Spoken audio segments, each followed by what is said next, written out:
Showbiz জগতের জনপ্রিয়তাকে কাজে লাগিয়ে রাজনীতিতে জড়িয়েছেন ভারত বাংলাদেশের অনেক তারকা। দলের গুরুত্বপূর্ণ পদ নেয়ার পাশাপাশি নির্বাচনে অংশগ্রহণ করে তারা সংসদ সদস্য কিংবা মন্ত্রীও পেয়েছেন। এবারে তালিকায় নাম লিখিয়েছেন টলিউডের জনপ্রিয় অভিনেত্রী সায়ন্তিকা বন্দ্যোপাধ্যায়।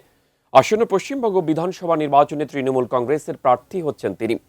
তবে সব ছাপিয়ে আলোচনায় তার সম্পদের হিসাব। কত টাকার মালিক সায়ন্তিকা, জানাচ্ছেন শাহাদাত রিফাত।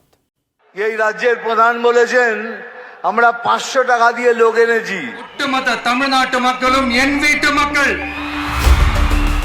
দক্ষিণী সিনেমার থালাপাতি বিজয়, বলিউডের অমিতাভ বচ্চন কিংবা কলকাতার মিঠুন চক্রবর্তী একসময় জাদরেল অভিনেতা থাকলেও তারা জড়িয়েছেন রাজনীতিতে।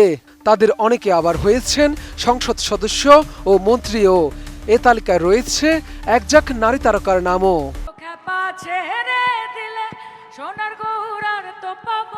পশ্চিমবঙ্গ বিধানসভা নির্বাচন ঘিরে আলোচনার কেন্দ্রে উঠে এসেছেন টলিউড অভিনেত্রী ও তৃণমূল কংগ্রেস প্রার্থী সায়ন্তিকা বন্দ্যোপাধ্যায়। আসন্ন নির্বাচনে তিনি ভোটের লড়াই নামছেন, যা প্রকাশ্যে আসার পর তার সম্পদের পরিমাণ নিয়ে তৈরি হয়েছে নানা আলোচনা সমালোচনা। সবার প্রশ্ন, কত টাকার মালিক সায়ন্তিকা?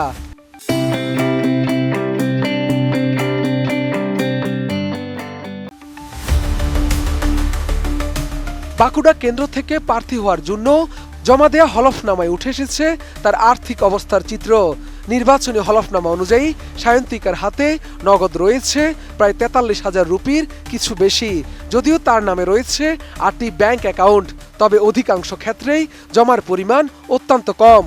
কোথাও কয়েক হাজার, কোথাও আবার কয়েকশো রুপি, এমনকি একটি অ্যাকাউন্টে ব্যালেন্স মাত্র 1 রুপি। সব মিলিয়ে ব্যাংকে সঞ্চয় দাঁড়িয়েছে প্রায় 36,000 রুপির কাছাকাছি। তবে সঞ্চয় কম হলেও শখের জায়গায় ঘাটতি নেই। তার কাছে রয়েছে 2018 সালে কেনা একটি বিলাসবহুল মার্সিডিজ বেঞ্জ গাড়ি, যার আনুমানিক মূল্য 43 লক্ষ রুপির বেশি। পাশাপাশি সোনার গয়না ও অন্যান্য অলংকার মিলিয়ে রয়েছে প্রায় 1.5 লক্ষ রুপি মূল্যের সম্পদ। অন্যদিকে তার ঋণের বোঝাও কম নয়। গাড়ি ঋণ, ব্যক্তিগত ঋণ এবং ক্রেডিট কার্ড বকেয়া মিলিয়ে তার মোট দায় প্রায় 40 লক্ষ রুপির কাছাকাছি। এর সঙ্গে যুক্ত হয়েছে বকেয়া জিএসটির অঙ্ক। সবচেয়ে উল্লেখযোগ্য বিষয়, নিজের নামে কোনো বাড়ি, ফ্ল্যাট বা জমি নেই তার।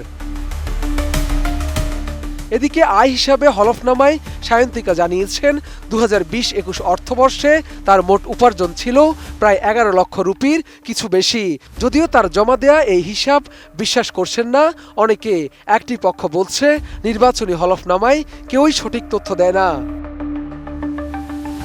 এছাড়া গ্ল্যামার জগতের পরিচিত মুখ হওয়া সত্ত্বেও সায়ন্তিকার এই তুলনামূলক সাধারণ আর্থিক চিত্র ভোটের আগে স্বাভাবিকভাবেই কৌতূহল বাড়িয়েছে রাজনৈতিক মহলে। শেষ পর্যন্ত এই কৌতূহল কোথায় গিয়ে ঠেকে, সেটাই এখন দেখার বিষয়। শাহাদাত রিফাত, ATN নিউজ, ঢাকা।